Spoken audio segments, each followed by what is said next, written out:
You know what? There's something about Maserati that just hits different. While other luxury car brands are busy playing it safe, perfecting their assembly lines, and making sure every single vehicle rolls off the factory floor looking exactly like the last one. Maserati? They're over there in Modena doing their own thing. And honestly, that's what makes them absolutely fascinating. Today, we're diving deep into the world of the Trident. We're talking racing heritage, engineering madness, gorgeous mistakes, incredible comebacks, and why, despite everything, Maserati remains one of the most captivating automotive brands on the planet. And hey, if you're into cars, stories about innovation, or just appreciate things that are beautifully imperfect, stick around. You're gonna love this. And if you do, hit that subscribe button, because we've got way more automotive deep dives coming your way. Let's get into it. So here's where it all starts. Bologna, Italy, 1914. And we're not talking about one guy with a dream. We're talking about six brothers, the Maserati brothers. Carlo, Bindo, Alfieri, Ettore, Ernesto, and Mario. Now Carlo was the oldest and unfortunately died young, but the other five? They were obsessed with speed, with engines, with racing. This wasn't a family that sat around having quiet dinners. These guys breathed internal combustion. Alfieri Maserati, he's the key figure here. He'd already been working with some of the early automotive pioneers. He knew engines inside and out, and in 1914 he and his brothers officially founded Officine Alfieri Maserati, the workshop of Alfieri Maserati. But here's the thing, they weren't building road cars at first. No, they were building race cars, pure, unapologetic racing machines.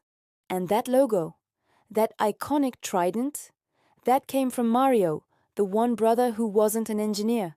He was an artist. The trident is based on the statue of Neptune in Bologna's Piazza Maggiore. It represents strength, power, dominance. And from day one, that's what Maserati was about. Their first major success came in 1926, when Alfieri himself drove a Maserati Tipo 26 to victory at the Targa Florio. This wasn't just a win. This was the Maserati brothers announcing to the world, "We're here and we're serious." Tragically, Alfieri died in 1932 from complications after a racing accident. But his brothers? They kept pushing forward. Through the 1930s and 40s, Maserati was all about Grand Prix racing. They were competing against the likes of Alfa Romeo, Auto Union, Mercedes-Benz, the big dogs, and they won. A lot. Let's jump to the 1950s, because this is when Maserati reached absolute peak motorsport glory. Formula One. Juan Manuel Fangio, arguably the greatest racing driver of all time, is behind the wheel of a Maserati 250F. And he doesn't just win races, he dominates. He wins the World Championship. This is Maserati's crowning achievement in motorsport.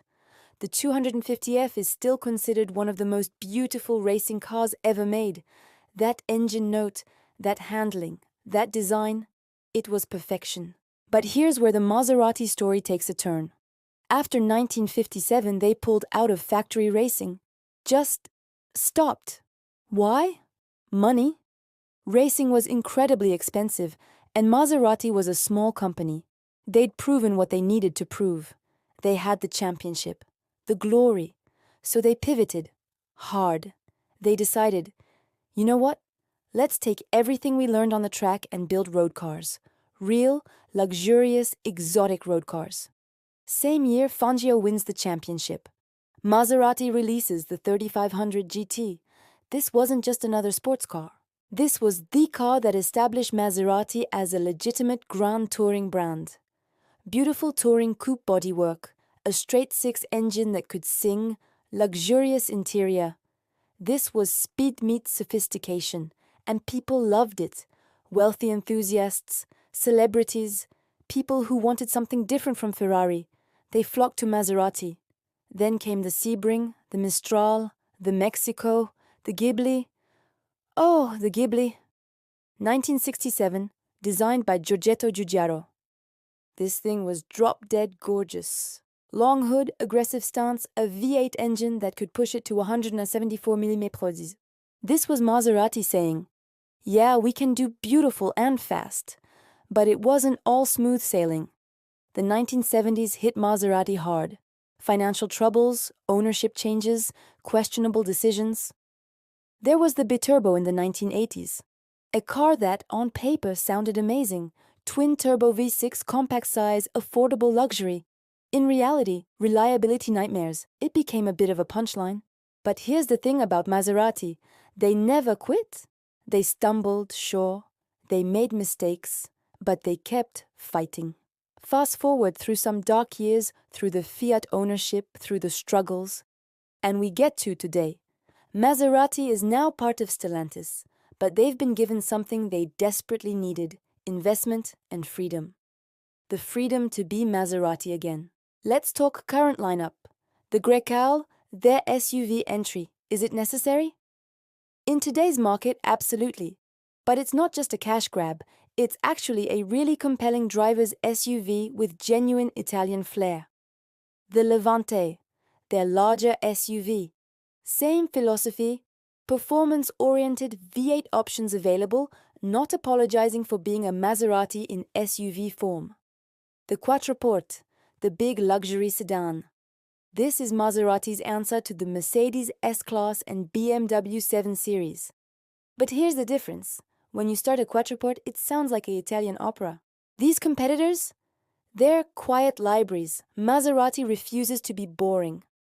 The MC20, and this is what gets me excited. This is Maserati's first supercar in over a decade. But beyond the specs, beyond the performance numbers, there's something else. So why does Maserati matter? Why should you care? Because in a world where cars are increasingly becoming computers on wheels, where everything is optimized for efficiency, for perfection, for mass appeal, Maserati is still doing things the hard way. Every Maserati engine is still hand-built.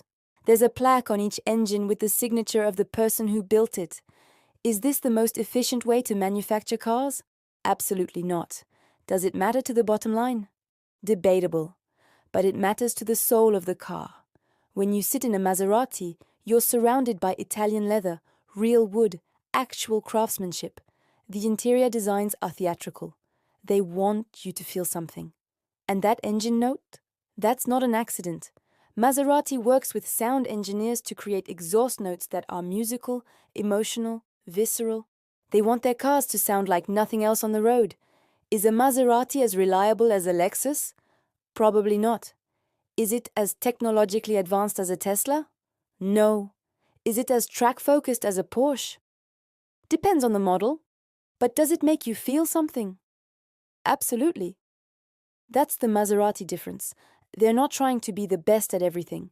They're trying to be the most emotional, the most passionate, the most Italian. Look, I'm not going to tell you that Maserati is perfect. They've had their struggles. They've made cars that probably shouldn't have been made. They've had financial crises, ownership changes, identity crises, but that's exactly what makes them fascinating. Maserati is the underdog that refuses to stay down. They're the brand that could easily play it safe, build bland luxury sedans, chase sales numbers, and disappear into the background of automotive mediocrity. Instead, they keep taking risks. They keep pushing for that emotional connection. They keep building cars that make noise, that turn heads, that spark conversations. In 2024 and beyond, Maserati is going electric. The Gran Turismo Folgore is already here, their first electric vehicle. And honestly, I'm curious, because if anyone can make an electric car that still feels emotional, that still has soul, maybe it's Maserati. So here's my question for you. In a world of perfect, efficient, sensible cars, do we still need brands like Maserati? Do we still need that passion, that imperfection, that drama? Drop your thoughts in the comments. I genuinely want to know what you think. And hey, if you enjoyed this deep dive, if you learned something new about Maserati, or if you just appreciate the storytelling, do me a favor. Hit that subscribe button. We're building a community of car enthusiasts, history nerds, and people who appreciate great design. We've got videos coming up on Alfa Romeo, Lancia, the story of Japanese sports cars, the rise and fall of DeLorean. Tons of content. Turn on notifications so you don't miss any uploads. And share this video with someone who loves cars or Italian engineering. Let's spread the knowledge. I'll see you in the next one.